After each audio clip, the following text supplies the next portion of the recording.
Year 3, week 5, Stars take over. All right. Let's get back into another DNS address. Week 5 is complete, and this week the Stars took over.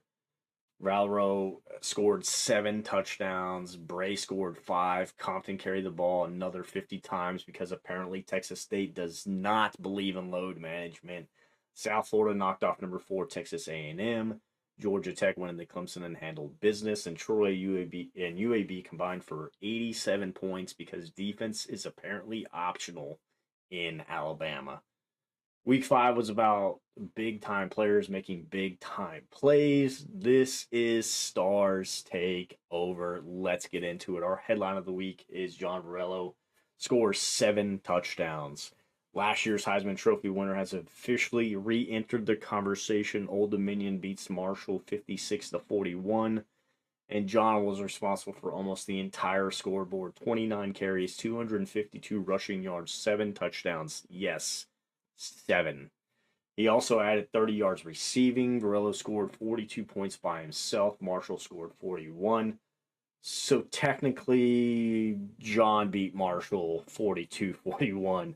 Old Dominion just happened to have another 14 points for insurance. He was also named the National Offensive Player of the Week.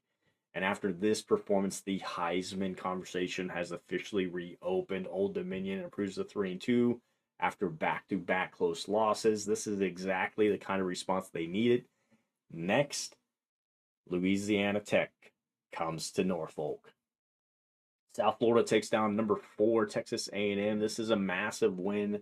Number 4 Texas A&M came to South Florida. The Bulls win 35-21. And somehow they did it while throwing 4 interceptions. Julian Lewis threw 3. Henry Hasselback had another. Normally 4 interceptions against a top 5 opponent gets you escorted directly to the loss column. South Florida refused. The running game carried the offense. Wilder rushed for 139 yards. Howard added 107 and scored twice. That's 246 rushing from their top 2 backs. And defensively, South Florida created its own crisis. 3 interceptions, 3 sacks, 1 forced fumble. And Lane-Ganus scooped that fumble up and took it back 66 yards for a touchdown. South Florida started year 3 0-2. Now, the Bulls are 3-2 and ranked number 9. That's 3 straight wins. And this one comes against a number 4 team in the country. The turnovers are still playing with fire, but for the season, very much alive. South Florida gets a bye next week. Good time to work on throwing the football to the guys wearing the same jersey. Georgia Tech passes another test. Number 5, Georgia Tech travels to number 18, Clemson. Final of that game, 45-17. Tech is now 5-0. Clutts accounted for 5 touchdowns, 3 through the air, 2 on the ground. Malik Shaw caught 10 passes for over 100 yards. The defense added multiple sacks, 2 interceptions, and a forced fumble.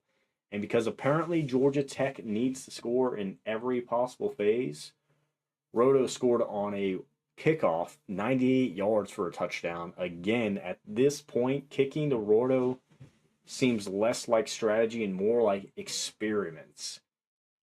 Georgia Tech remains undefeated, and the Yellow Jackets moved to number 3 heading into next week. Louisiana comes to Atlanta, 5 games, 5 wins. The year 3 machine keeps rolling. Texas State is 5-0. Texas State went to Colorado State and won 23-13. Was the passing game good? No. Riesling completed 5 passes and threw 2 interceptions. So Texas State responded with a complicated offensive strategy. Give Compton the football. Again, and again, and again, and again. 50 times for the second straight week. Compton's reached 50 carries. This time, 229 yards, 2 touchdowns. He added 61 receiving yards. That's 290 from scrimmage for him. He remains firmly in control of the early Heisman watch. At this point, though, Compton may need the bye week more than anybody in America. Fortunately, Texas State gets one. The Bobcats at 5-0. Remember last season 0-4. This year's 5-0. One of the biggest turnarounds in the entire dynasty. Daniel Bray goes nuclear. Army beats Liberty 48-17, and Bray apparently decided passing was unnecessary. He had 23 carries, 248 rushing yards, 5 touchdowns. Yes, 5. He added another 24 yards receiving just because he could. Godspeed at 115 rushing and another touchdown. Army rushed for more than enough offense, for more than enough offense to make the quarterback stats basically decorative. The defense added 4 sacks and an interception. Coach Hawk improves to 2-1 as Army's head coach. And next, Army travels to Florida International. And after this week, I imagine FIU's defense meeting begins with, okay, where's the number, whatever Bray wears? Troy wins the DNS shootout. Troy travels to UAB. Troy won 51-36, and there was offense everywhere. For Troy, AC Walters rushed for 163. Dennis Palmer added 91 and scored twice. Jackson went over 100 yards receiving. Waldrop threw two touchdowns. Troy's defense intercepted 3 passes.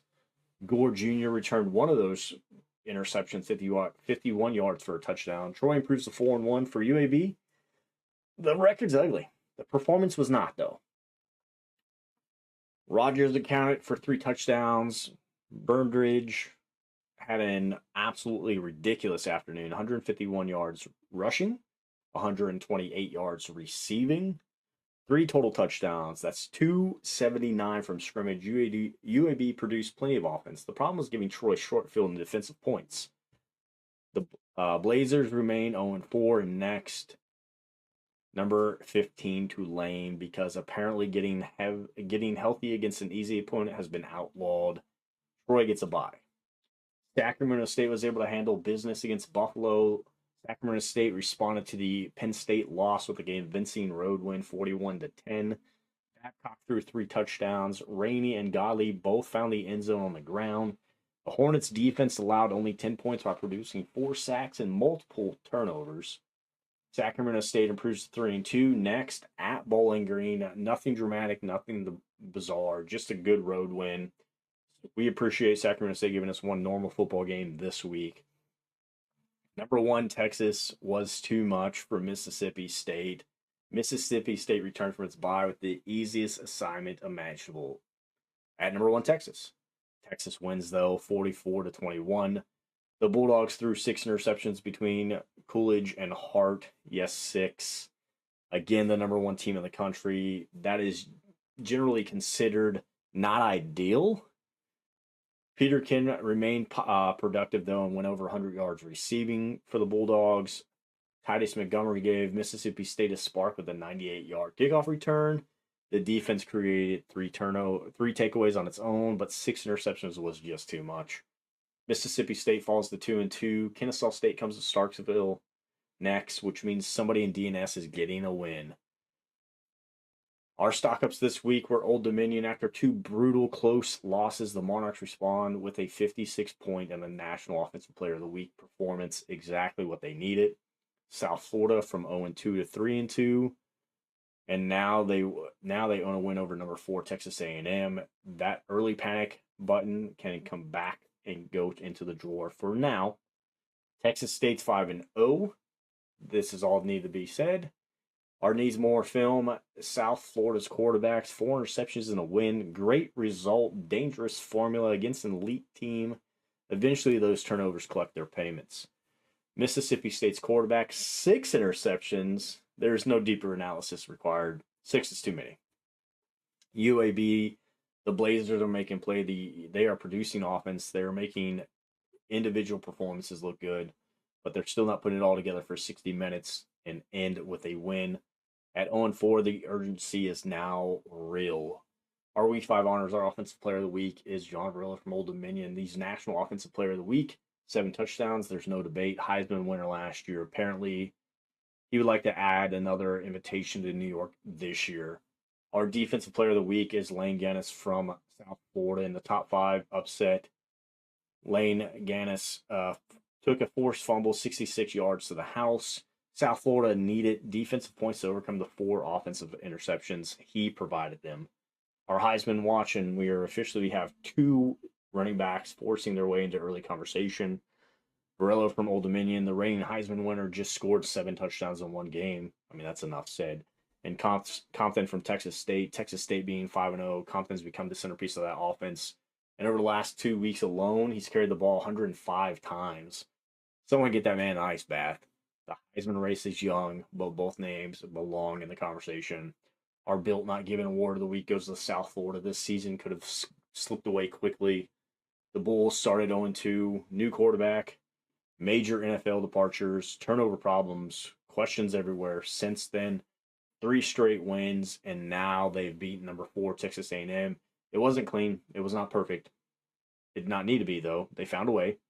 South Florida is back. They are built, not given. Our Week 6 look ahead, it gives us another important slate. Louisville at number 3, Georgia Tech. Tech is 5-0. They're number 3 in the country. Louisville just needs to get that next shot.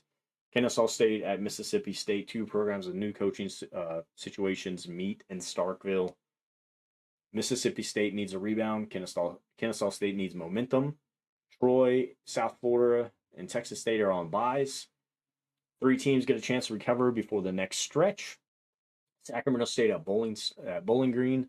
The Hornets look to move to 4-2. Army at Florida International. Army tries to build on Daniel Bray's explosion. Number 15 Tulane at UAB. UAB still looking for win number 1. Now number 15 Tulane comes walking through the doors. Nobody said rebuilding was supposed to be comfortable. Marshall at number 21 Georgia Southern. Georgia Southern returns from the bye ranked 21 after beating Oregon, LSU, and Notre Dame. The Eagles finally get some resembling a normal matchup, which probably means something completely ridiculous is going to happen.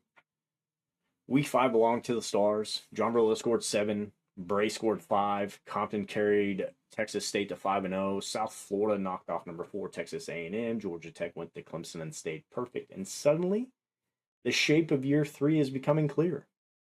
Georgia Tech is a national contender. Texas State is undefeated. Georgia Southern finally has a number next to its name. South Florida has recovered from 0-2. Troy is 4-1. And the Heisman conversation has some familiar DNS names entering the room. The season is not young anymore. Now the resumes matter. Now the losses matter. Now the stars start separating themselves. And week 5, the Stars took over.